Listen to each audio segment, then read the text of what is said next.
Praise the lord. దేవుని ఘనమైన నామమునకు మహిమ కలుగును గాక. ప్రభు పేరట మీ అందరికీ శుభాభివందనాలు. ఈ ఉదయకాలము దేవుని వాక్యాన్ని విందాం. హెబ్రీయులకు రాసిన పత్రిక 12వ అధ్యాయము 2వ వచనము. ఆయన తన ఎదుట ఉంచబడిన ఆనందము కొరకై అవమానమును నిర్లక్ష్యపెట్టి సిలువను సహించి దేవుని సింహాసనము యొక్క కుడి పార్శ్వమున ఆసీనుడై ఉన్నాడు. ఇక్కడ ఆయన అంటే యేసుక్రీస్తు వారండి. మరి యేసుక్రీస్తు వారి ఎదుట ఏమి ఉంచబడింది అంటే, ప్రియమైన వల్లరా, ఆనందం అనేది ఉందండి. ఆ ఆనందాన్ని పొందుకోవటానికి యేసుక్రీస్తు వారు అవమానాన్ని నిర్లక్ష్య పెట్టారు. తన ఎదుట ఉన్న ఆ యొక్క సిలువ శ్రమను సహించారు. ఆ అవమానమును నిర్లక్ష్యపెట్టి సహించి దేవుని సింహాసనం యొక్క కుడి పార్శ్వమున ఆయన ఆసీనుడై ఉన్నాడు. అంటే చూడండి, సింహాసనం మీద జయించిన వారు మాత్రమే ఉండగలుగుతారు.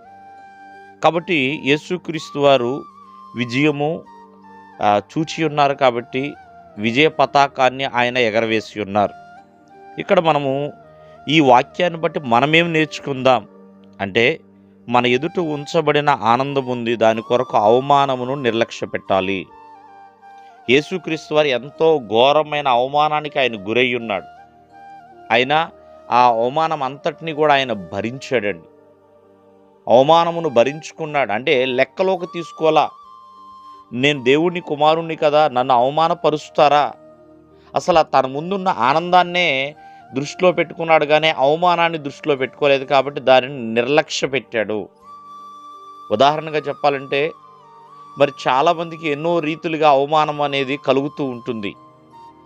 ఆ అవమానాన్ని ఎప్పుడు కూడా నిర్లక్ష్య పెట్టాలి. అలా ఉంటేనే దేవునిలో ఘనమైన బహుమానాలు పొందుకోగలుగుతాం. అలాగే తనకున్న శ్రమను సహించాడు. ఎందుకంటే ఆనందం అనేది ఉన్నది కాబట్టి ఆ ఆనందము కొరకే తను సిద్ధపడ్డాడు తప్ప ఆ శ్రమను సహించుకున్నాడు, భరించుకున్నాడు. ప్రియమైన వల్లరా, కాబట్టి సిలువ సహనం అనేది మనం పొందుకోవాలి. యేసుక్రీస్తు వారి వంటి మనస్సును కలిగి ఉండండి దేవుని యొక్క వాక్యం సెలవిస్తుంది.